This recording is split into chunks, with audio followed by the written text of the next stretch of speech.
Para quem está buscando montar uma carteira de fundos imobiliários mais previsível, mais estável, pensando lá na frente, em 2026, essa nossa conversa de hoje pode ajudar. A gente vai dar uma olhada bem de perto em 3 FIIs com um perfil mais conservador para entender o que eles podem oferecer. Mas antes de começar, aquele aviso que é sempre fundamental, né? Todo esse conteúdo aqui é para fins educativos e informativos. O nosso objetivo é analisar os dados e não dar qualquer tipo de recomendação de compra ou de venda de ativos. Combinado? A palavra que vai guiar a gente hoje é previsibilidade. Num mercado que sobe e desce o tempo todo, como é que a gente pode encontrar fundos que oferecem um caminho um pouco mais calmo? É isso que a gente vai investigar hoje, olhando para 3 FIIs bem tradicionais que são conhecidos por essa estabilidade. E para fazer isso, o nosso roteiro vai ser o seguinte. Primeiro, a gente vai analisar o gigante da logística, o BRCO11. Depois, vamos mergulhar no mundo da renda urbana com o HGRU11.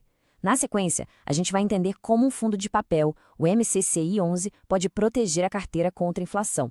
E no final, a gente coloca todos eles lado a lado para comparar e tirar as nossas conclusões.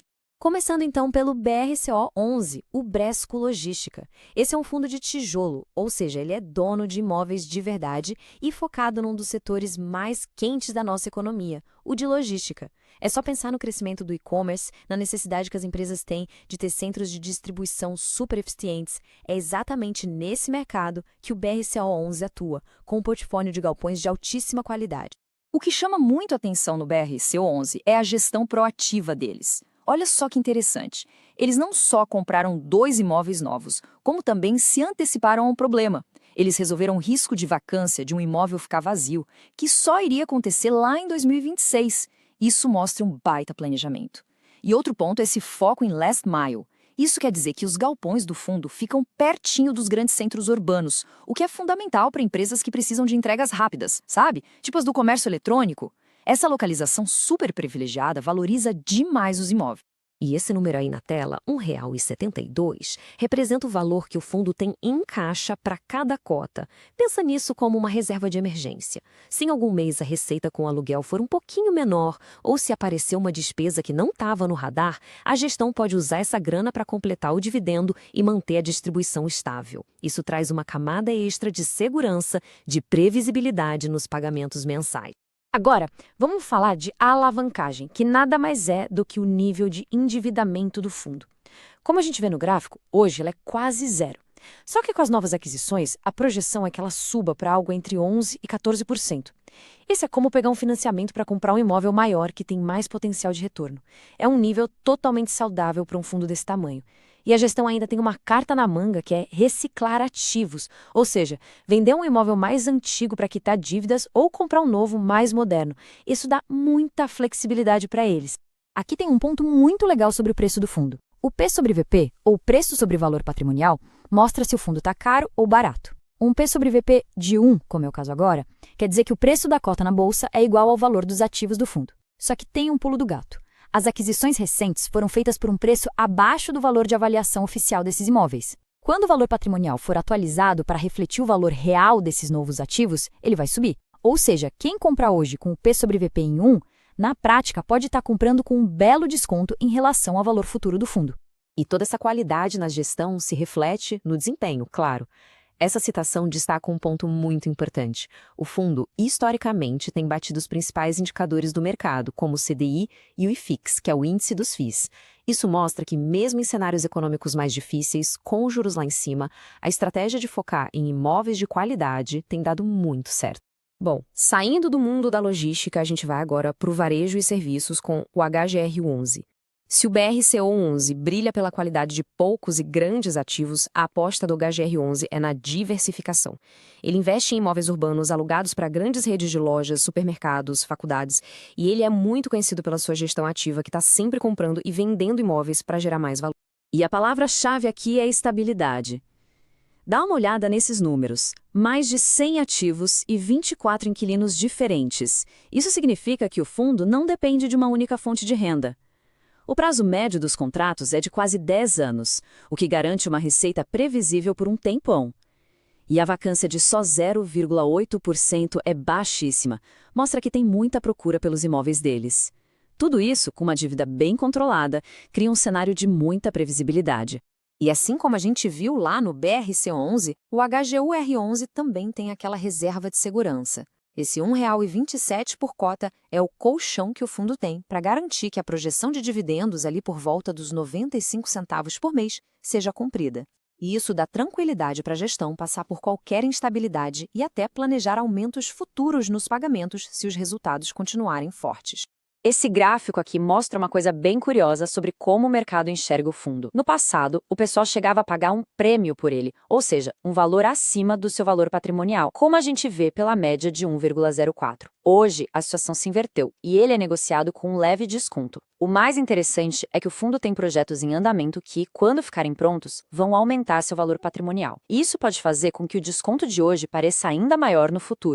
Aqui, a gente compara o rendimento projetado com a média histórica.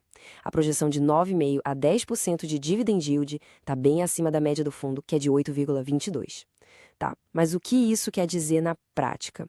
O yield é a relação entre o dividendo e o preço da cota. Se o mercado voltar a enxergar o valor do fundo e o preço subir para se alinhar com a média histórica, o yield tende a cair. Então, o yield alto hoje pode ser um sinal de que existe um potencial de valorização no preço da cota lá na frente. Bom, até agora a gente viu 2 fundos de tijolo com estratégias bem diferentes. Se essa análise comparativa está ajudando a clarear as ideias, que tal se inscrever no canal para não perder as próximas? Agora, a gente vai mudar completamente o cenário e analisar um fundo de papel. Chegamos no nosso terceiro fundo, o MCCI 11. E aqui a lógica é totalmente outra. Este é um fundo de papel. Em vez de comprar imóveis, ele empresta dinheiro para o setor imobiliário por meio de títulos de dívida, os CRIs. A grande maioria dos investimentos dele é corrigida pela inflação, o IPCA, o que o torna uma ferramenta bem interessante para proteger o poder de compra do patrimônio. E o MCCI 11 tem um gatilho muito importante no radar. Pensa assim, o fundo tem um empréstimo antigo, o CRI do Morumbi, que rende IPCA mais 6%. O devedor desse CRI vai vender o imóvel que é garantia da dívida e, com isso, vai quitar esse empréstimo antes do prazo. Isso vai liberar R$ 200 milhões para o caixa do fundo. A grande oportunidade é que, com essa grana toda, a gestão pode fazer novos empréstimos com as taxas de hoje, que são muito mais altas, podendo chegar a IPCA mais 8,5%. É basicamente trocar uma aplicação antiga por uma nova muito mais rentável. E é importante dizer que, apesar de ser um fundo de crédito, o MCCI 11 tem um perfil de risco bem baixo. Todas as operações dele estão adimplentes, ou seja, os devedores estão pagando tudo em dia. As garantias são fortes, com um LTV de 58%. Isso quer dizer que, para cada R$ 100 que o fundo emprestou, existe um imóvel de quase R$ 172 como garantia. E, para fechar, o fundo não tem dívidas próprias, o que deixa ele ainda mais sólido. Com essa estratégia, o rendimento projetado para o fundo fica entre 13% e 14% ao ano, e já isento de imposto de renda, o que é muito, muito atrativo. E essa é uma estimativa conservadora, tá? Se a gente olhar a carteira do fundo marcada a mercado, que é o preço que o mercado pagaria por esses títulos hoje, o potencial de retorno é ainda maior, chegando perto de IPCA mais 11,6%. Ou seja, tem uma gordurinha aí para queimar. E, de novo, olhando para o preço dele na bolsa, a gente vê que o MCCI 11 está sendo negociado com um desconto bem significativo. Esse PVP de 0,93 significa que dá para comprar uma cesta de ativos que vale R$ 1, pagando apenas 93 centavos. Isso cria o que a gente chama de margem de segurança. Muito bem, agora que a gente já analisou cada um deles no detalhe, vamos juntar tudo e colocar esses 3 fundos lado a lado para fechar o raciocínio. Essa tabela aqui resume tudo de um jeito bem claro. De um lado temos BRCO11 e HGRU11, 2 fundos de tijolo ligados à economia real, um focado em logística, o outro em varejo. Os riscos deles estão ligados a um imóvel ficar vazio ou aos ciclos da economia. Do outro lado, o MCCI 11, um fundo de papel que oferece um rendimento maior e proteção contra a inflação, mas o risco dele está no crédito e nos juros. O legal aqui é ver como eles podem se complementar. Combinar eles numa carteira pode criar um equilíbrio bem interessante entre crescimento e proteção. Então, depois de toda essa análise, quais são os principais pontos para a gente levar para casa? Resumindo o que a gente viu, o BRCA11 mostrou um trimestre muito forte de gestão e aquisições, mas é preciso ficar de olho na alavancagem projetada. O HGRU11 mostrou muita resiliência, mas é importante acompanhar os ciclos de venda de ativos dele.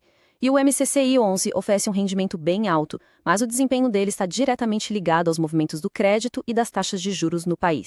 Essa é a nossa leitura do cenário para esses 3 fundos. Mas o mercado de FIIs é muito rico em diferentes opiniões e estratégias. Por isso a gente quer saber o que o pessoal que nos acompanha achou. Deixem a opinião de vocês aqui nos comentários. E claro, não se esqueçam de se inscrever no canal para receber mais análises aprofundadas como essa. Muito obrigado pela companhia